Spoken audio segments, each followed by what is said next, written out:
बिस्मिल्लाहिर्रहमानिर्रहीम। अस्सलाम वालेकुम नादरीन, आप यूट्यूब चैनल देख रहे हैं। मैं इमरान खान हूँ। नादरीन, दस्तखत तो हो गए, एमओयू के ऊपर डोनाल्ड ट्रंप के भी हो गए और ईरानी सदर के भी हो गए।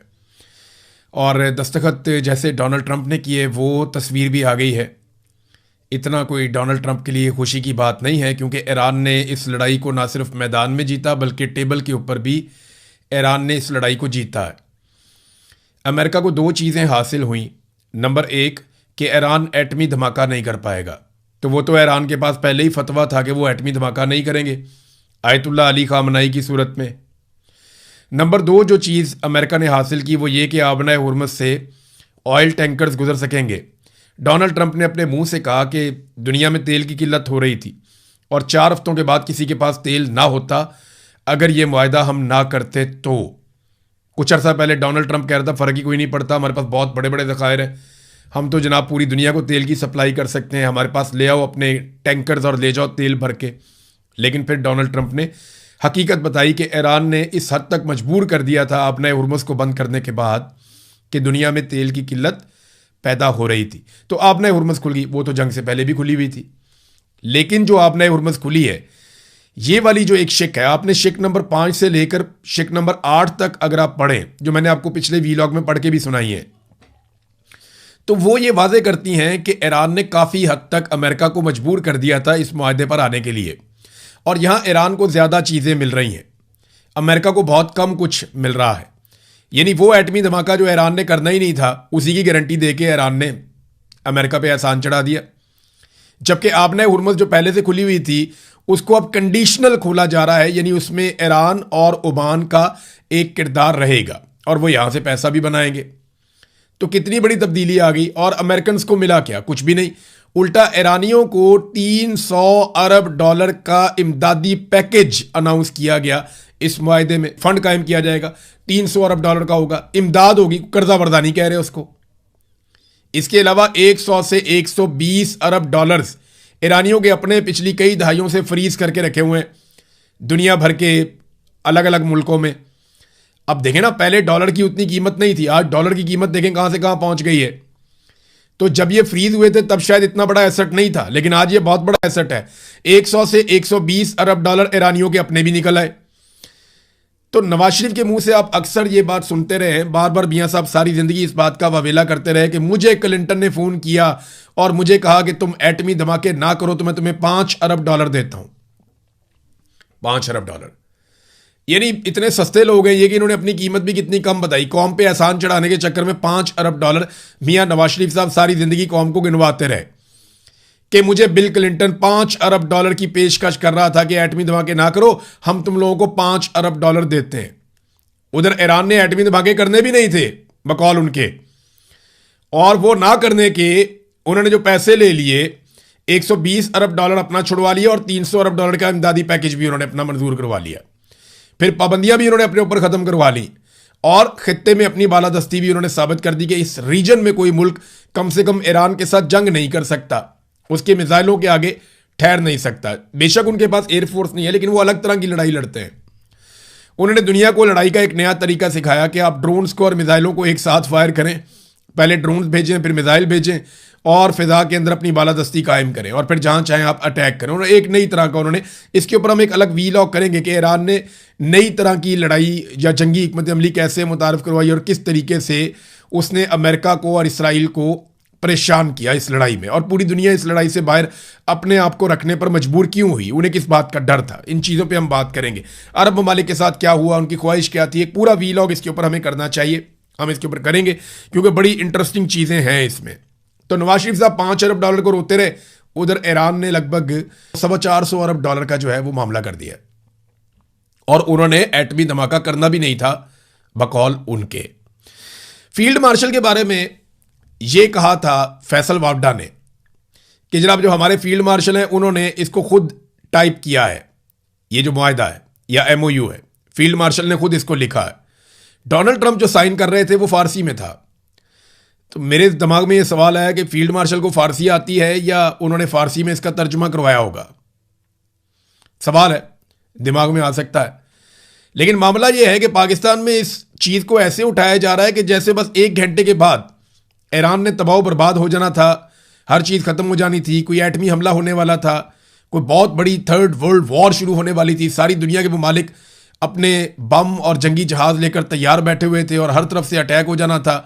तो अब इसको इस तरह का रंग दिया जा रहा है पाकिस्तान में टाउटों की जानिब से कि जनाब फील्ड मार्शल ने पूरी दुनिया को बचा लिया, वो पहले पाकिस्तान को तो बचा लें। पाकिस्तान के अंदर दहशतगर्दी बढ़ती चली जा रही है, बढ़ती चली जा रही है, बढ़ती चली जा रही है। पिछले सारे रिकॉर्ड दहशतगर्दी के पाकिस्तान में टूट रहे हैं और दुनिया को बचाने चले हैं। दुनिया के अंदर सालसी करनी है, कश्मीरियों से बातचीत हो नहीं पा रही। दुनिया के अंदर सालसी करनी है, 3 साल से कौम का सबसे मकबूल लीडर जेल में बैठा हुआ है, उसके साथ बातचीत करने की कैपेसिटी है नहीं, उसका सामना कर नहीं पा रहे दुनिया के। जनाब हमने मुज़ाकरात करवाने।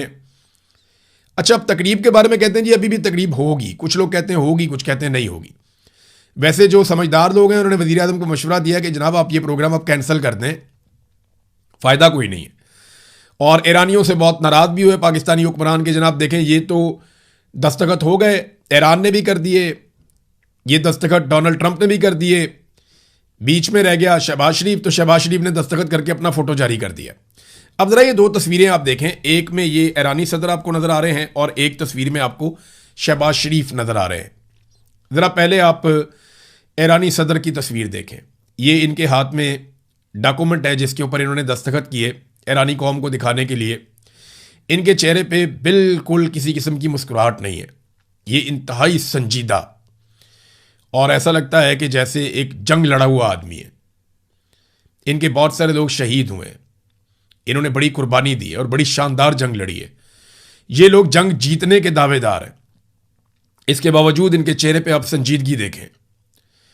इस फतह को वो उस तरह सेलिब्रेट नहीं कर रहे, वो याद कर रहे हैं उनका एक सुप्रीम लीडर जो है वो कत्ल कर दिया गया, इस सारी लड़ाई में उन्हें शहीद किया गया, बहुत सारी बच्चियां शहीद की गई, बहुत सारा इंफ्रास्ट्रक्चर का नुकसान हुआ, लेकिन जंग जीतने के बावजूद उनके चेहरे के ऊपर आप संजीदगी का आलम देखें। एक तरफ पाकिस्तान है जिसने कुछ भी नहीं जीता और पाकिस्तान के वज़ीर आज़म को देखेंगे पराई शादी में अब्दुल्ला दीवाना, ये बेगानी शादी में अब्दुल्ला दीवाना ऐसा होता है। यानी ये बहुत खुश है कि इन्होंने बहुत बड़ा कारनामा कर दिया। डोनाल्ड ट्रंप ने शायद ऐसी कोई फ़ोटो जारी भी नहीं की। अब तकरीब के हवाले से पहले शहबाज शरीफ साहब ने एक ट्वीट किया, जैसे ही उन्होंने ट्वीट किया तो घुंघरू बांध लिए बहुत सारे पाकिस्तान के अंदर जो दरबारी हैं उन्होंने, और उन्होंने घुंघरू बांध के अभी रक्स शुरू ही किया था कि पता चला कि ट्वीट एडिट हो गया। अब वो बेचारे परेशान हो गए कि जनाब ट्वीट तो एडिट हो गया, अब क्या करें। तो फिर उन्होंने एडिट शुदा ट्वीट के ऊपर हल्की हल्की आंच पे भंगड़ा डालना दोबारा शुरू किया, तो पता चला ट्वीट डिलीट हो गई, फिर ट्वीट दोबारा हो गई। तो अब बेचारे आहिस्ता आहिस्ता नाचते भी हैं, तबला भी बजाते हैं, लेकिन साथ साथ मुड़ मुड़ के ट्वीट को भी देखते हैं कि पता नहीं ट्वीट है या डिलीट हो गई। देखिए मामला ये है कि जब आप कमांडिंग पोजीशन में होते हैं तो उसके लिए ज़रूरी है कि आपकी मईशत मजबूत हो, आप बहुत ताकतवर मुल्क हों, आपकी बात दुनिया में सुनी जाए, वो बहुत ज़रूरी होता है। पाकिस्तान ने इसमें किरदार ज़रूर अदा किया, लेकिन ये किरदार पाकिस्तान को डोनाल्ड ट्रंप ने दिया, क्योंकि डोनाल्ड ट्रंप किसी और पे भरोसा नहीं कर रहा था।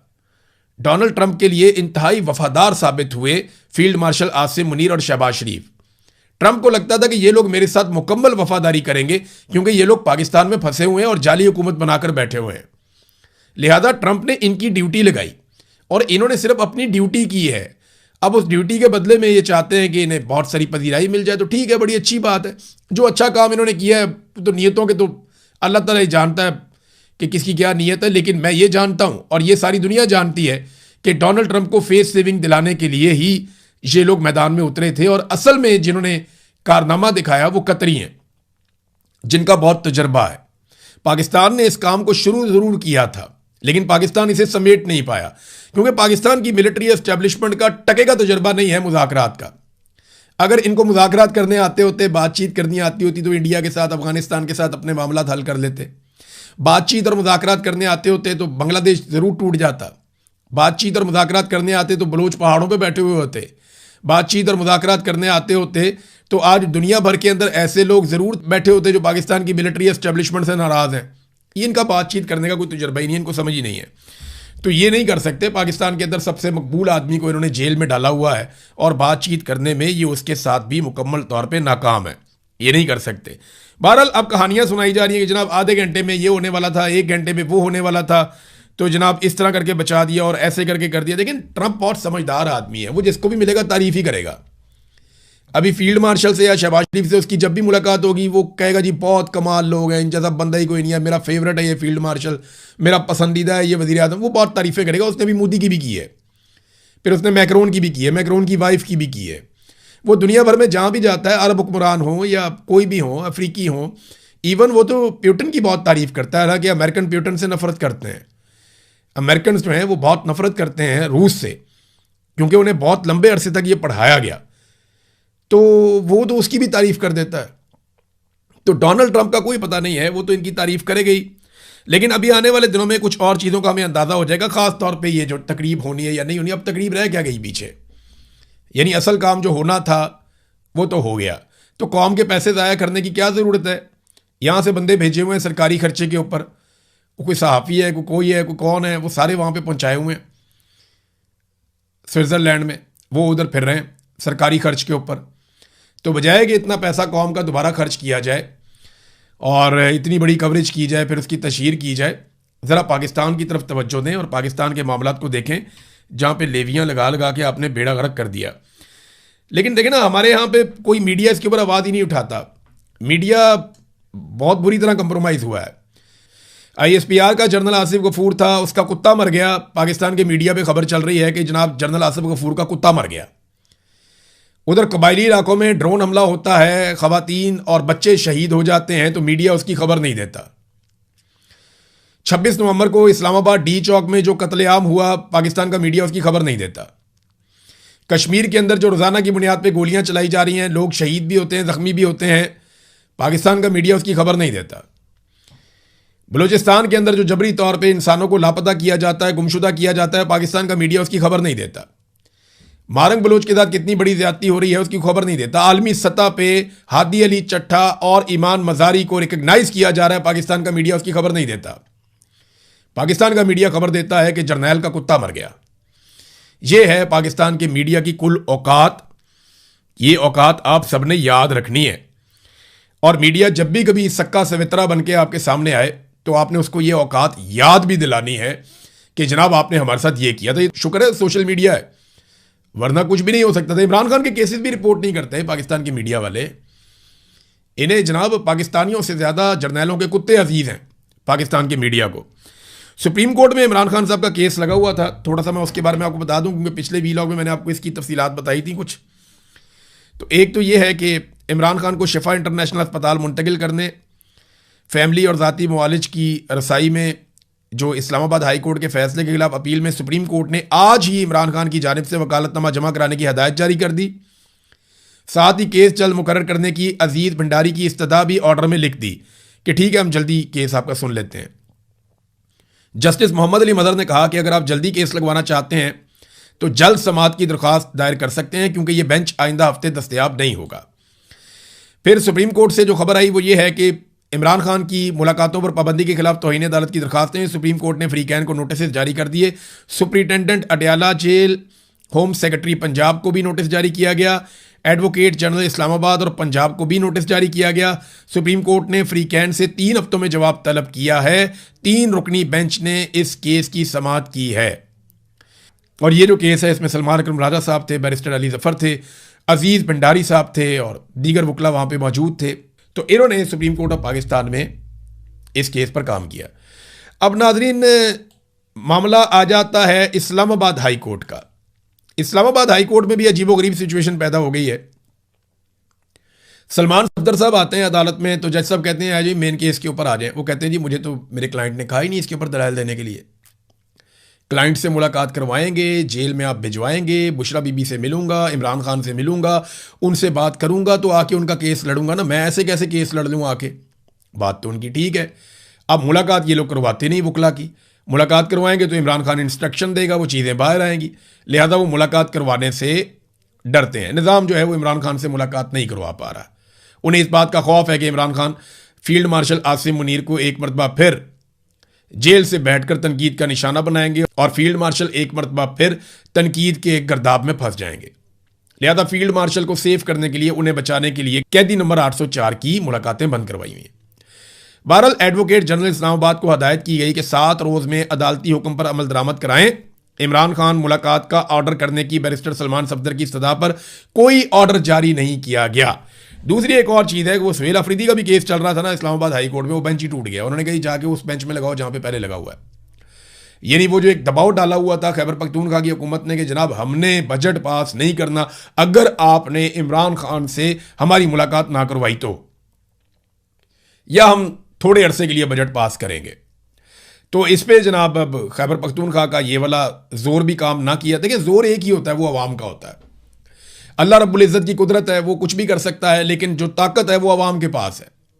आप अगर अवाम को इकट्ठा नहीं कर सकते तो आप जो मर्जी पैंतरा चला लें, आप एस्टेब्लिशमेंट को रोक नहीं पाएंगे, आप नहीं कर पाएंगे। पाकिस्तान तहरीक इंसाफ के पास ये मौका था, ख़ास तौर पे जो खैबर पख्तूनख्वा के अंदर पाकिस्तान तहरीक इंसाफ की क़यादत है, उनके पास मौका था कि वो नौजवानों को इकट्ठा करते, मोबिलाइज करते, चैनलाइज करते और एस्टेब्लिशमेंट को घुटनों पे लेकर आते, लेकिन उन्होंने ऐसा नहीं किया। अब वो बजट के मामलात के ऊपर कोशिश करते रहते हैं बेचारे, लेकिन उनकी बात बनती नहीं है। तो अदालत में भी ये प्रेशर काम नहीं आया, अदालत का बेंच टूट गया। उन्होंने कहा जाएं दूसरे बेंच में जाके वहाँ पे करें, वो मामला भी अब लंबा लटक गया। तो सुहेल अफरीदी की मुलाकात इमरान खान साहब से कैसे होगी? ऐसे तो नहीं होगी। सुहेल अफरीदी ने अपने मुंह से कहा था कि ये घी सीधी उंगली से नहीं निकलेगा, और उंगली टेढ़ी सुहेल अफरीदी साहब से होती ही नहीं है। नाज़रीन, बिलावल ने एक बहुत अच्छी बात की है। देखें, 10 दिन हो गए हैं आज़ाद कश्मीर में लॉकडाउन चल रहा है, आज़ाद कश्मीर में शटर डाउन हड़ताल चल रही है, पूरा आज़ाद कश्मीर बंद है, हालात हुकूमत के कंट्रोल में वहाँ पे नहीं है।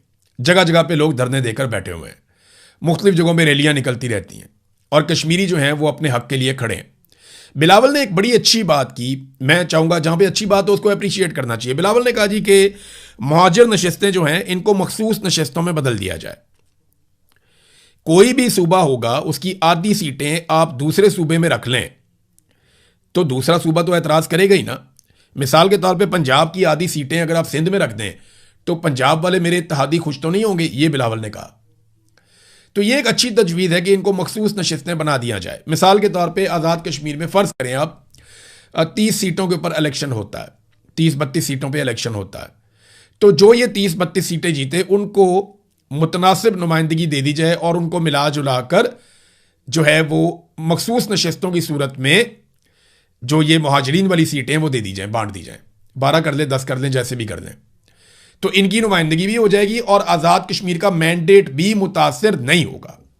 ये मैं आपसे कह रहा हूं, यानी फैसला आज़ाद कश्मीर के लोग करेंगे अपने मुस्तकबिल का, और मुहाजिरीन की मखसूस नशस्तें दे दी जाएंगी उन लोगों को जो वहां से इलेक्शन जीत कर आएंगे।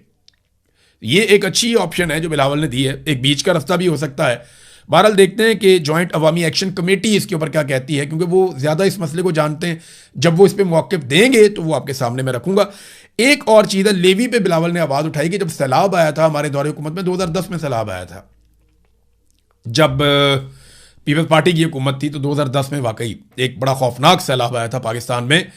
तो उस वक्त उन्होंने पेट्रोल पे लेवी लगाई थी ताकि सूबों को फ़ायदा हो, लेकिन बिलावल कहता है सूबों को कुछ भी नहीं मिला लेवी से, और अब लेवी कहाँ से कहाँ पहुँच गई है और ये लेवी ख़त्म भी नहीं हुई। तो बिलावल साहब, अभी कुछ अर्सा पहले आप ही की जमात ने सपोर्ट किया इस हुकूमत को, इस हवाले से इनको कानूनी रास्ता बनाकर दिया कि वो जितनी चाहें लेवी लगाएं, आप इसके लिए बराबर के जिम्मेदार हैं। आज हुकूमत अगर मनमानी लेवी लगा रही है, आज हुकूमत अगर जैसा दिल करता है वैसी लेवी लगा देती है पाकिस्तानी कौम के ऊपर, तो इसमें पीपल्स पार्टी का बराबर का किरदार है, क्योंकि पीपल्स पार्टी ने वो कानूनी रास्ता फराहम किया, मदद की असेंबली के अंदर PMLN की, ताकि वो अवाम के ऊपर जालिमाना लेवी लगाएं। तो ये ना एक बड़ा ज़बरदस्त इन्होंने एक पैंतरा बना लिया। बिलावल आहिस्ता आहिस्ता ये शो करते हैं कि जैसे वो अपोजिशन है, लेकिन एक्चुअली बिलावल हुकूमत है। बिलावल हुकूमत में बैठा हुआ है, हुकूमती बेंचों से इसका ताल्लुक है, सिर्फ इसने वजारत नहीं ली है। बाकी बिलावल जरदारी या आसिफ जरदारी ये हुकूमत का हिस्सा है। अगर PMLN की हुकूमत नकली है तो उसी नकली हुकूमत के वोटों से आसिफ जरदारी पाकिस्तान का सदर बना है, तो वो भी नकली है। उसी हुकूमत के वोटों से यूसुफ रज़ा गिलानी को बनाया गया है और बाकी लोग भी बनाए गए हैं, वो सारे भी फिर नकली हैं। तो पीपल्स पार्टी इससे बच नहीं सकती, वो फॉर्म 47 की पैदावार है पीपल्स पार्टी भी, और पीपल्स पार्टी इन तमाम जराइम के अंदर बराबर की हिस्सेदार है। अभी आप देखेंगे पीपल्स पार्टी ये बजट भी पास करवाएगी, क्योंकि जैसा उन्हें एस्टेब्लिशमेंट कहती है या जर्नैल उन्हें पैगाम देते हैं वो एग्जैक्टली वही काम करते हैं। नादरीन, कुछ और खबरें थी मेरे पास, लेकिन अभी क्योंकि वक्त की किल्लत है, काफ़ी टाइम हो गया। अब तक के लिए इतना ही। अपना ख्याल रखिएगा, अपने इस चैनल का भी। अल्लाह हाफिज़।